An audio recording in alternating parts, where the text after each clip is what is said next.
short skit on the Constituent Assembly debate. Act 1. The idea of India. It's 1946.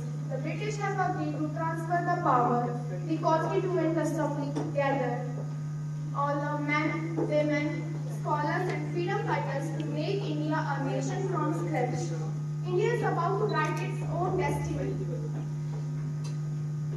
This historic assembly is now in session today. From today, we'll begin a journey that will save generations. Dr. Bhimrao Ambedkar, please open with your remarks. We stand at the crossroads of history. This constitution not merely declare liberty, give voice to every Indian and uplift the downtrodden. We must build a nation where a man's caste or birth doesn't determine his destiny.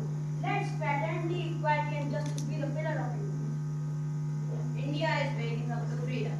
We must ensure every citizen, regardless of caste, religion, or region, has equal dignity.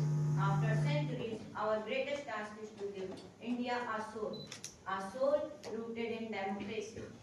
We have 5 principles states to integrate. If we do not work with tariff and clarity, our nation will be scattered.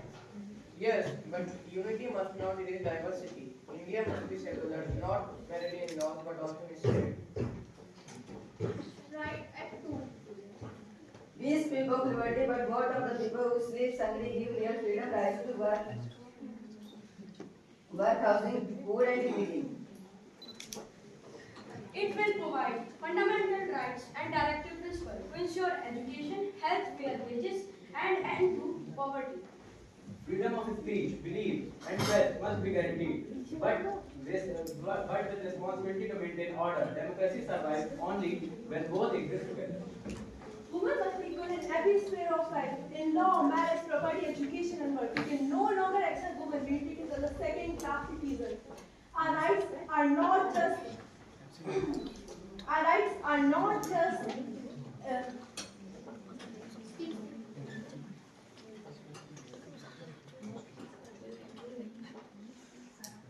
A nation cannot progress while its women are pushed into shadows. Our rights are not just demands, they are absolute. Give women equality and you give society its true strength. Equality for women is not just a slogan, it is revolution. For far too long, the voices of women and children have been unheard, but today I speak for them. Health is not a privilege to be enjoyed by a select class. It must be a right for every single citizen of this country. The sanitation, healthcare, dignified maternity care, these must be the backbone of our national policy because the development of the nation depends on how well the health of the women and children in our nation are. Abolish untouchability forever. Caste cannot be destiny. We cannot respect the Constitution without a clause relating to untouchability.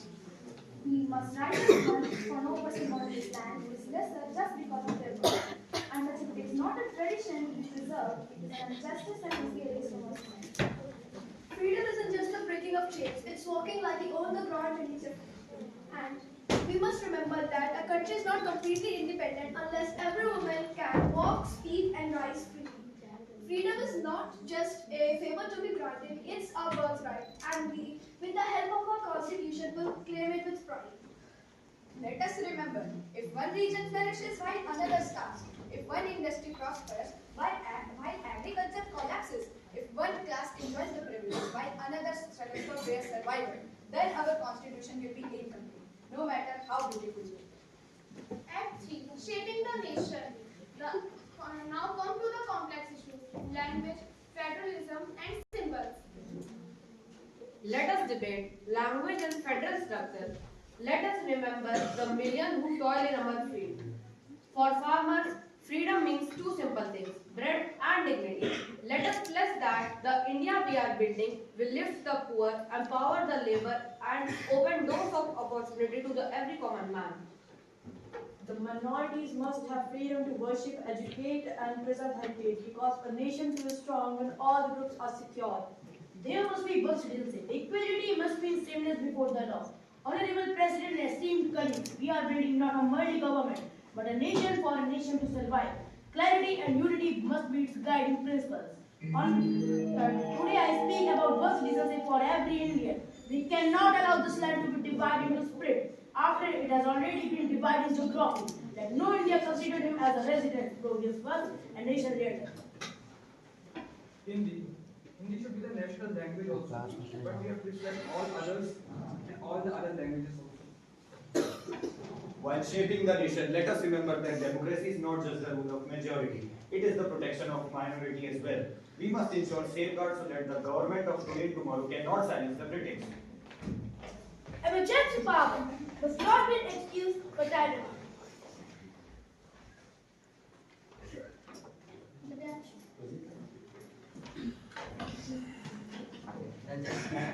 The judiciary must stay above politics. Then only justice prevails. The Constitution is not a poem, it is a guidebook. So let us write with simplicity so that the farmer in the village and the merchant in the town, they may both understand their rights they possess and the duties they owe. Let us choose a flag, a song, and a motto to unite us. My all esteemed colleagues, today we stand not as the representatives of any provinces or any communities, but as the custodians of Indian future. Every word we speak, every clause we say will echo across the centuries. We have debated language, federalisms, minorities, and the very architecture of our republic.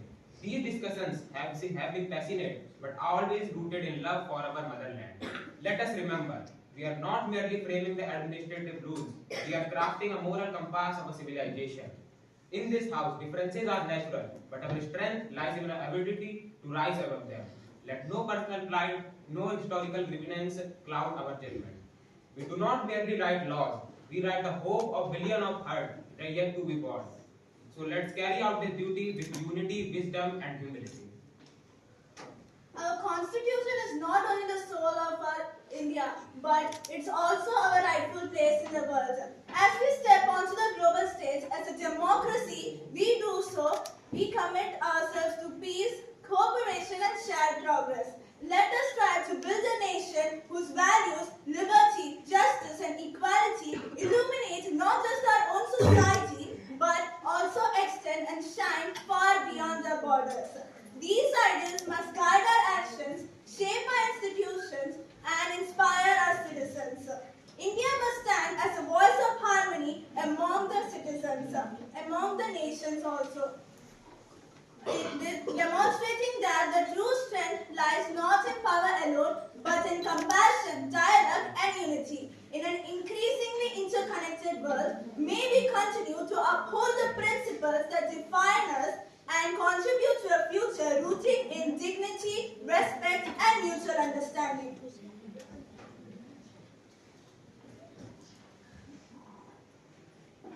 This constitution is not perfect, but it's workable. India is waiting for us. The farmer in the field, the labor in the factory, the child in the classroom, and the widow seeking for justice.